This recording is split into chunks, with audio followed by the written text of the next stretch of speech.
Welcome everybody in to episode 2 of the Baseball Guys podcast. Malik Wright here with my boy C Hendo. Man, how's it going? Man, good. We had a busy week of baseball, man. Let's get this going, man. So, Angels coming to town first. Speaking of busy week, and of course, we get the annual Mike Trout interview, right? It's like my third or fourth time interviewing Mike Trout. Always a pleasure to see one of the greatest ever. We talked a little bit of Eagles stuff. He talked about this Angels team and some of the key additions that you had the opportunity to interview a guy, but you're going to talk about pretty shortly. But pretty cool to see Mike Trout. Still in high hopes. The series probably didn't go their way, but it's cool to see those guys like Taylor Ward, of course, who we both had a chance to talk to. But you had one cool interview because we hardly ever got a chance to, maybe not so much see this guy, but I think I interviewed him before, but you got a chance to interview somebody special. Yeah, a future Hall of Famer, Kenley Jansen. We got to talk to him after he got his 450th save. I want to first start off by saying it's a pleasure talking to a future Hall of Famer.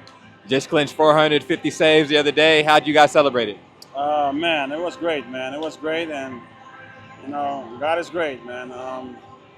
So for me to just get to that level, play in the major league, and now get to 450 saves, it's unbelievable, man. I'm grateful about it, and it just make me want to keep going. Like it motivates me to keep going in this game.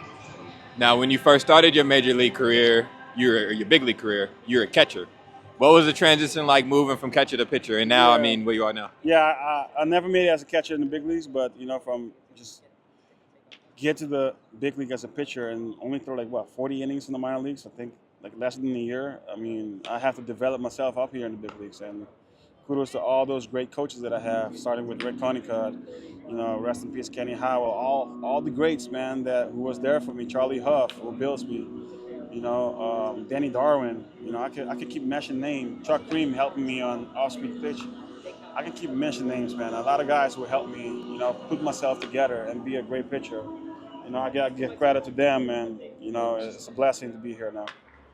You've played for some of the most historic franchises in Major League Baseball history: the Dodgers, the Red Sox, Braves. Yeah, what's it like playing under you play under the brightest bright lights. What's that like? It's great, man. That's what I like, man. That's what I like the most.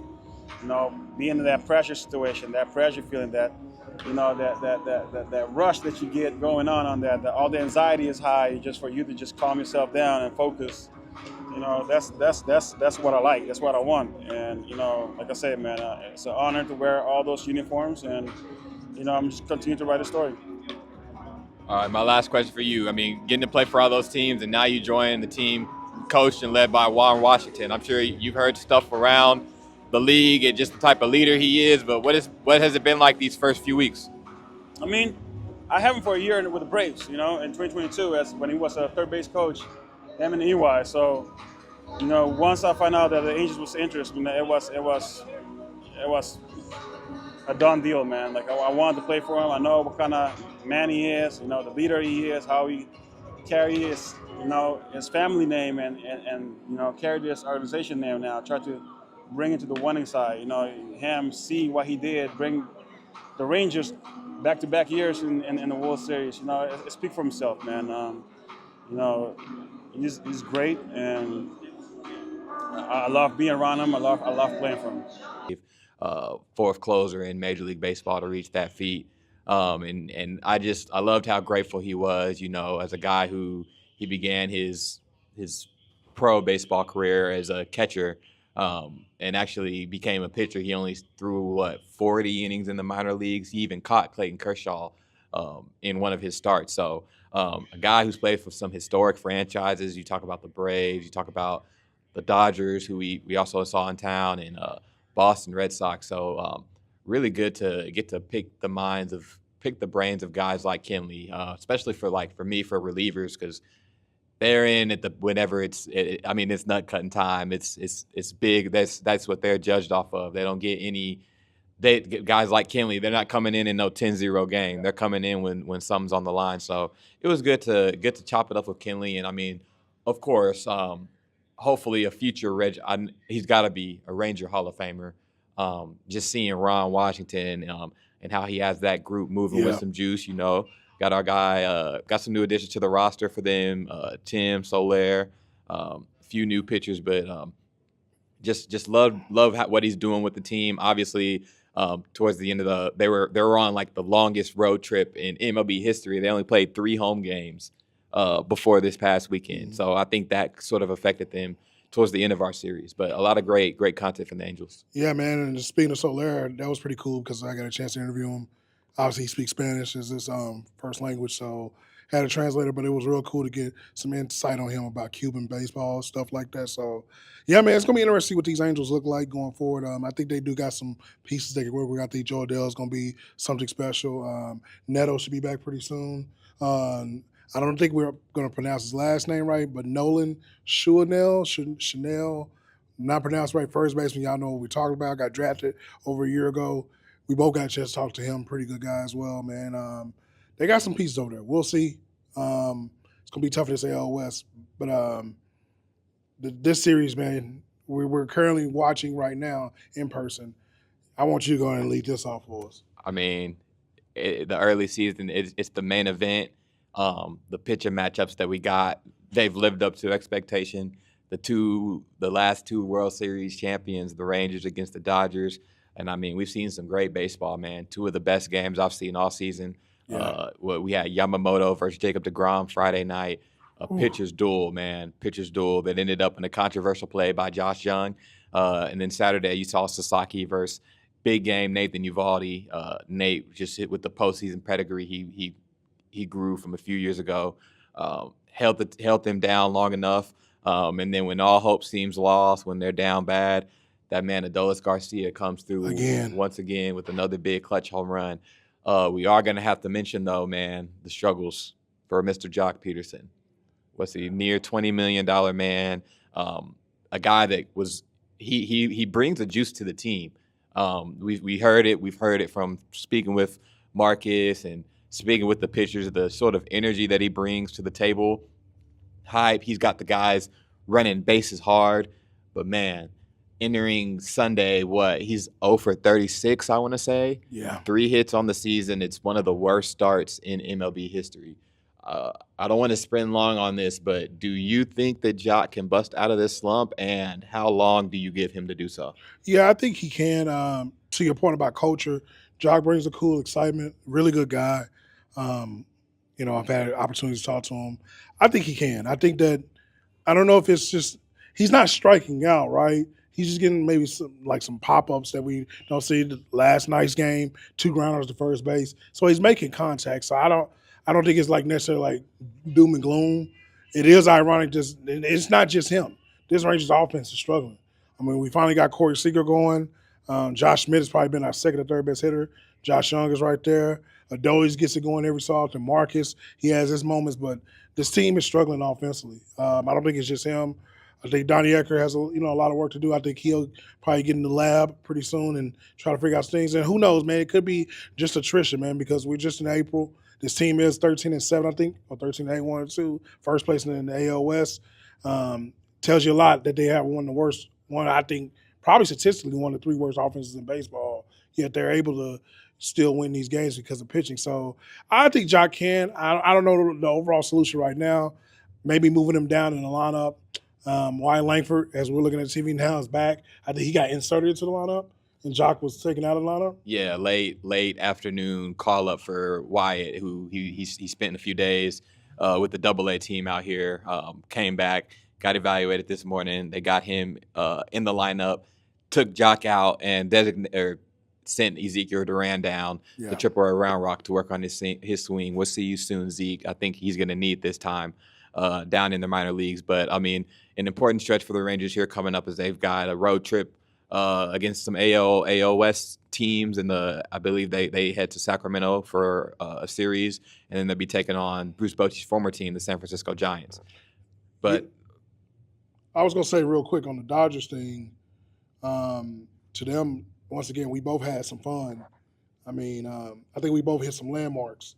Like you mentioned, we both had a chance to talk to Tyler Glasnow, which is cool.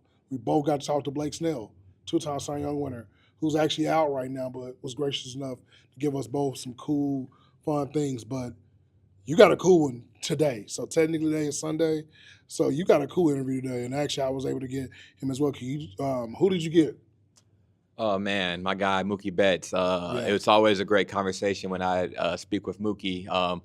Just as far as black players in the league, Aaron Judge is doing what he does, but just in terms of position versatility, something that was taught to me coming up in baseball is whatever spot that's going to put you in the lineup, put you in. And now he's a shortstop for the Los Angeles Dodgers. And something that impresses me with Mookie that has for years as we get ready to watch Shohei Ohtani return from paternity leave is his work ethic. I mean, you see the guys put in work in the cages. You know they're downstairs. You know they come early to hit. They're in BP. They're swinging. They got their mirrors up, their iPads up. Mookie does that and then times it by 2 with the work that he puts in on the infield. Former Rangers manager Chris Woodward has been working with him closely this season. We've seen him every day this season, along with Woody's son out, working on grounders, types of different hops. There's not a hop that Mookie Betts has not seen. He played shortstop. He played early last season. After his injury, though, he didn't feel comfortable playing there. Had the full offseason to play shortstop. And something else about Mookie, man, I know he had that major sickness that had a lot of us worry him. He's a little swoller than ever now. He's got some he lost some weight. He lost like 30 pounds, right? Lost 30 pounds and probably gained like 40 or 50. And I mean, real solid guy, real solid athlete. I think that's going to help him with his longevity and being able to play in. I think he can play in about 150 games this season, barring injury. Real high hopes for Mookie. I know you got to also speak with a future Hall of Famer in Clayton Kershaw, a guy he's a native of the DFW area. We've seen him with his family out just enjoying the time while he's for sure working hard, rehabbing to get back here sooner than later. Oh yeah, man! As you'll see probably in the interview when I get it up, man, had a full sweat, everything. He's definitely excited to be back home. As you all know, grew up in Highland Park with Matthew Stafford, of course, NFL quarterback. It's always cool to see Clayton. I see this guy a lot, especially covering the NBA games at Maverick games. Huge Maverick fan. Of course, we did talk about Luka, and he good guy, man. Future Hall of Fame, probably one of the best pitchers, arguably the best pitcher of our generation. So, yeah, man, we knocked it out. We got a lot of guys. Shout out to Alex Vesia. Man, the list goes on of Dodgers that we were able to talk to, even just in casual conversation. Pretty dope to get the Dodgers. But speaking of Dodgers, speaking of bats, torpedo bats. It's been a hot conversation. We saw the first couple of games of the year where the Yankees looked unreal. I mean, Jazz is smacking the ball. Ever since then, it's been kind of quiet, but Aaron Judge is still smacking the ball. I don't know if he's one that is using torpedoes. I don't think it matters for him. But we got firsthand to see some bats up close. Jock Peterson, I think Higashioka, which you can explain that story. I think you were there when you asked him about that. But, yeah, I don't know what to think about this torpedo bat thing. Luckily, it's legal, so nothing will come a part of this. Like, there's an issue. To me, it looks like a big bowling pin, like a long bowling pin. I don't know what it does because, like, one side shows that for the first couple of weeks, it looked like it was going to be a thing where this could be a cheat code, but now everything sort of settled down. Guys aren't hitting the same. I think it's cool. Innovation for baseball, something new, something unique. We don't have to worry about the cork bat situations, or maybe just some sort of new way of making bats. They've been around apparently, but I just think that we'll see. But I know you had firsthand conversation with a person who's actually used the bats. You want to talk about that? Yeah, and I mean, like you said, everything in baseball is an old game, and whenever you see change in it, I think it's tough for people.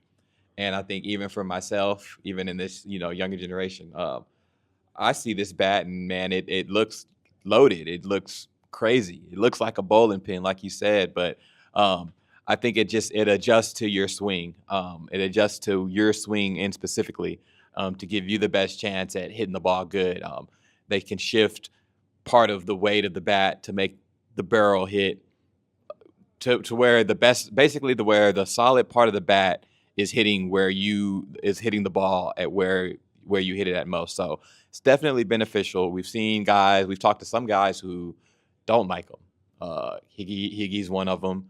As a few people on the Astros, I want to say aren't with them either. But like you said, we also saw Jazz Chisholm when he had him coming out and he's laughing at everybody. One of the league leaders in home runs. When it first popped off, he slowed down average wise since then. And then the Rangers got firsthand experience with the torpedo twice actually. Cal Raleig's game-winning home run, and then Ellie De La Cruz just going crazy, going 3 for 4, Yeah. 4 for 5, 7 RBIs. I think he had 2 bombs that game. So when you see things like that, that definitely has you. It raises some eyebrows, and especially the way I think my biggest problem and the biggest problem that people had is the rollout of the bats.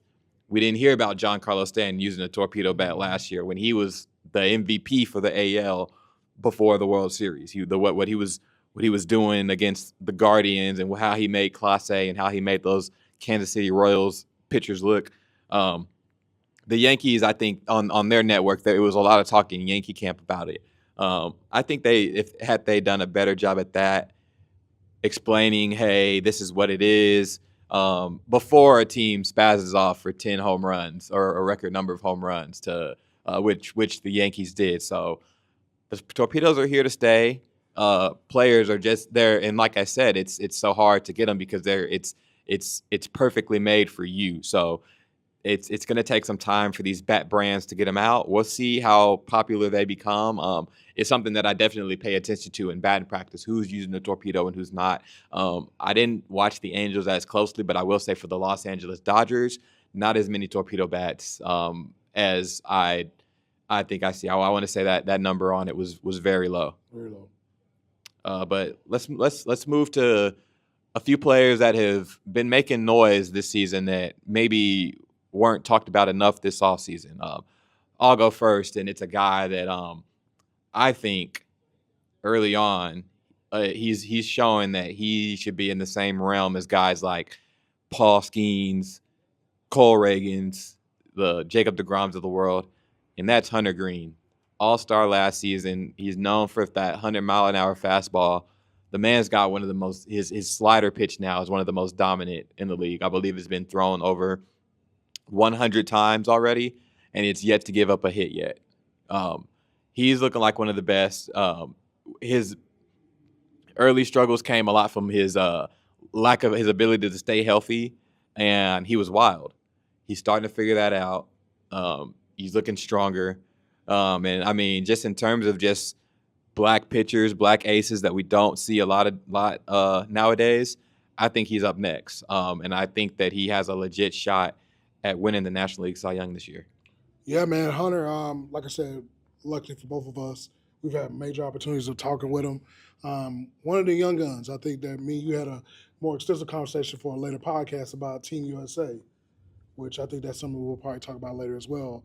The captain being named, but yeah, I'm very amazed about what he is. I think we knew the potential. I think we all heard the stories about him coming out of high school and stuff. He was supposed to be what he is, and now we're seeing it, and we're seeing it really quick. And I agree with you. Paul Skeens, definitely one of the best, arguably the best pitcher in baseball. You got Cole Reagans. I think he should be there with those guys, and I think that he'll be probably making his second All-Star game. Now, for me, I'm gonna go offensive. Tyler Soderstrom. For the Sacramento, I want to say Vegas, A's or Athletics. We'll just call them the Athletics. He has had a crazy couple of weeks. I think when we think about those Athletics, we know Brent Rooker, we know the Law Dog Lawrence Butler. You got Zach Gallo, JJ in the outfield. They got some names, right? But this kid is mashing right now. Not naming, if Aaron Judge didn't exist in this baseball world, we'd be talking about him as a front runner right now for the AL MVP, as what he's been doing. I don't know if he can withstand it, but I don't know if it's something to do with the minor league ballpark. I got to look at the numbers of what he looks like on the road versus home. But shout out to Tyler, man. He looks absolutely amazing what he's doing right now. The A's just got a bunch of young guys. I think last year around the time we were doing this pod, we'll be talking about Lawrence Butler in the same aspect, right? We knew Brent Rooker the year before was a problem, and last year he was very good. So the A's got him another one, man. And he's been my surprise player because I think that I would love to see the numbers of him getting drafted in fantasy. Well, how many teams drafted him? He was a waiver wire ad for me, and he Yeah. already found his spot, his spot in the lineup. He already's taking people, knocking people out. So, There you go. and I mean, the Oakland A is a team that we've seen for really. I mean, 2 years ago, I think we saw some strong starts from J.P. Sears, but I think last season, after getting to watch them a lot in person, the A's have been a serious threat. They work hard. They work hard, and they're not laying down. You hear Lawrence Butler spoke this offseason. He sort of had his coming out party the day before the All-Star weekend last year, and then to close out his 2024. It was just spectacular. But to start this season, he let it be known, hey, man, we're not here for fun and games. We're not here for giggles, man. We're here. We're coming in to stand on business and to win the American League and to win the AL West specifically. So, like I said, we'll catch the Rangers taking on them this week, and then we'll get our interview, I'm sure, with Cedarstrom and the Law Dog. Get to talk to them here in a few weeks before episode 3. My last topic, though, before we wrap up again, this is episode 2 of the Baseball Guys podcast, powered by Fanatics View. Malik Wright, C. Hendo. Let's talk about some guys that have gotten paid real quick. 3 young superstars have each gotten new deals. You got Jackson Merrill, I believe he's 9 years, $100 million deal. He'll be about 30, 31 when his deal with the Padres ends.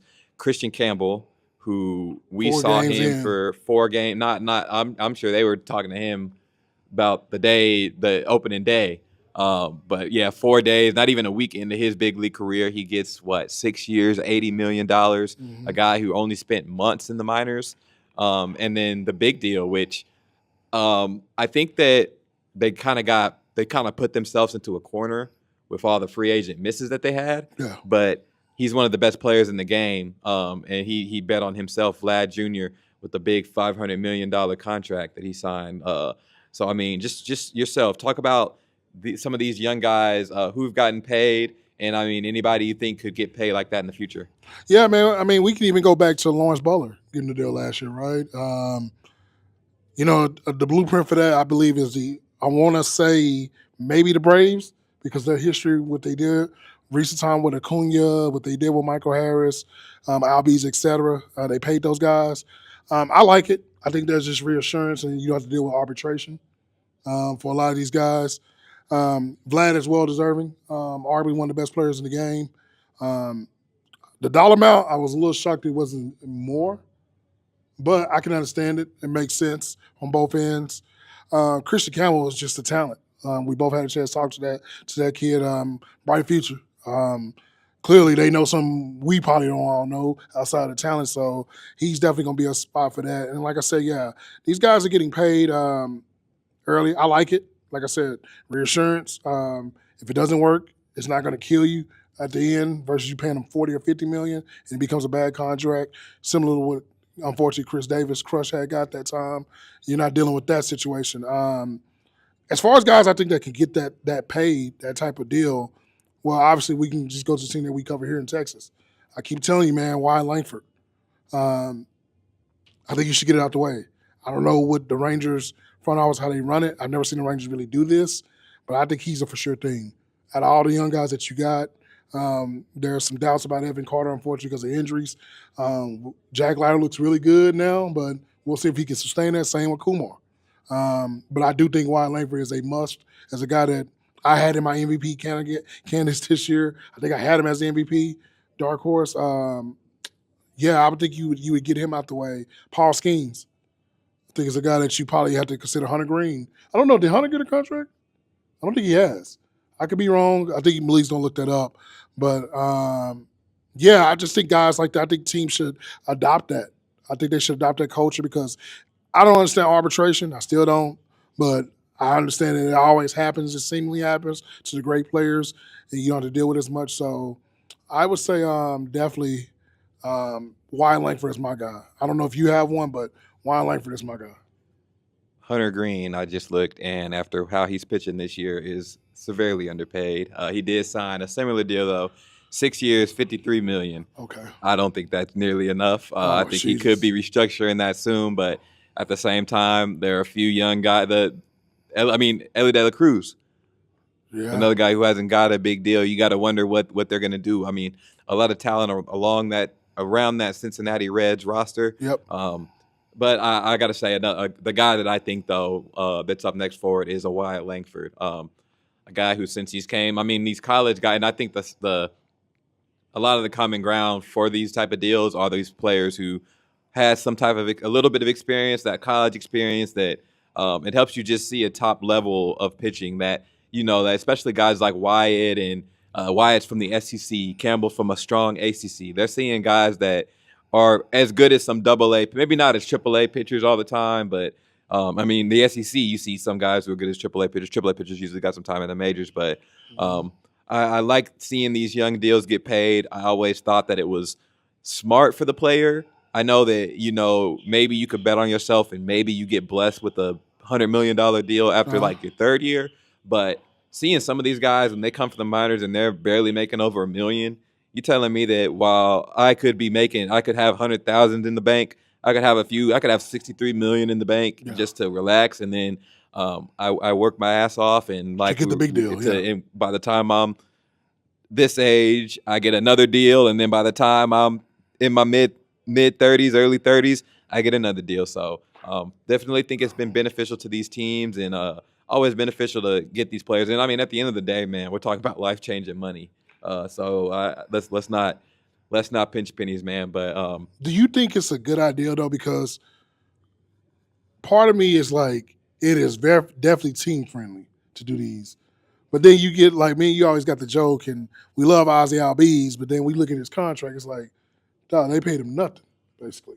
This dude was an all-star, proven all-star second, RB one of the best second basemen in the game, and that contract looks atrocious now. And to your point about Hunter Greene, do you just bet on yourself as a player?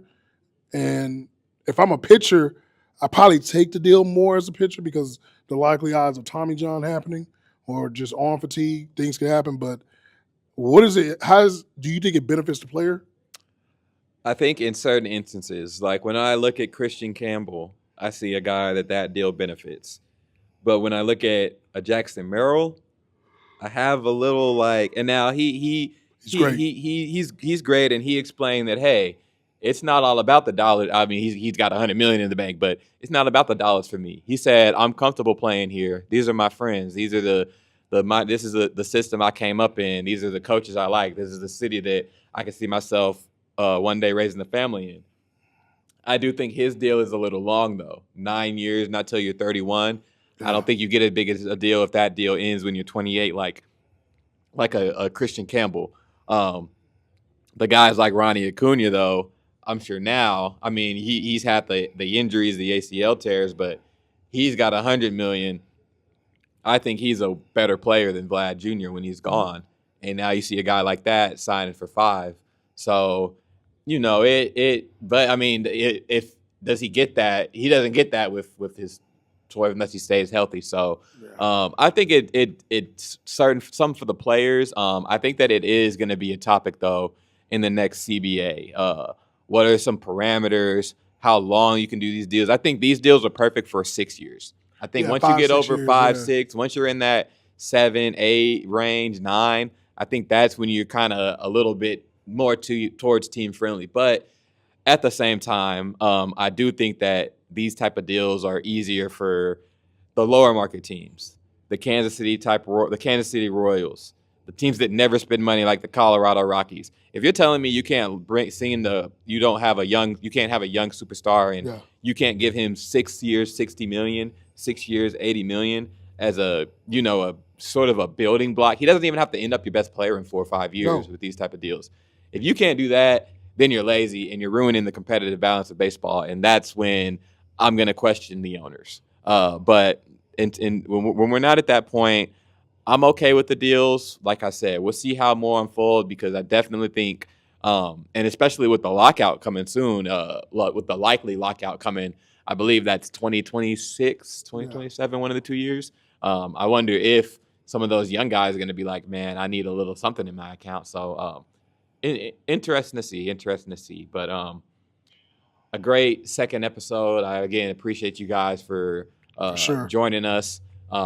Links will be in the bio, chendo.com, @chendo _Team Mills. All our interviews will be on our social media platforms. You can even check out exclusives I do on my page, as well as the Fanatics View YouTube page, which will get this podcast on.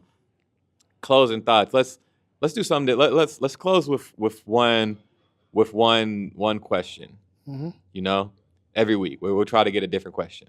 Okay. Let's say, what is it's the All-Star game. Mm-hmm. It's the night. It's tied up, and they're fighting for a chance at the World Series home field. Okay. What pitcher? You get to see one matchup. What's your pitcher versus batter matchup?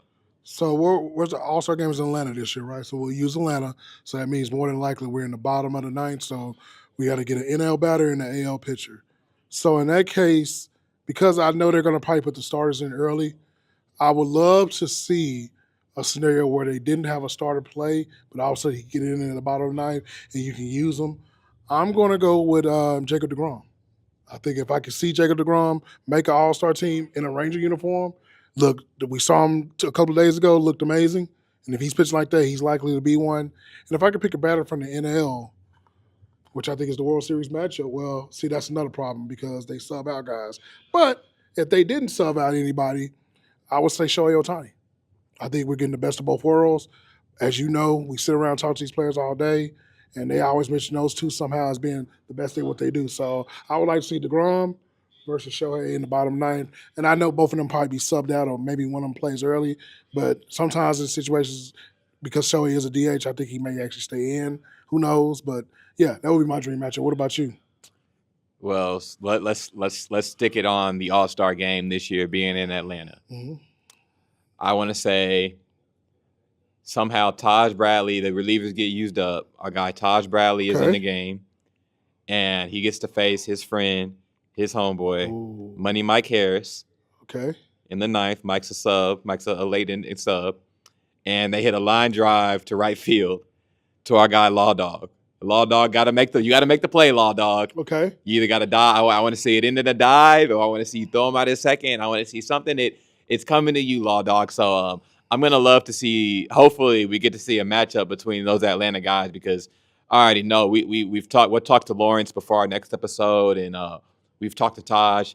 Those guys, it's on their phone. It's everywhere, reminding them All-Star Atlanta. I need to be there to show out. But appreciate you guys joining. We'll be dropping these episodes on every Monday morning, and look forward to more. Thank you. Peace.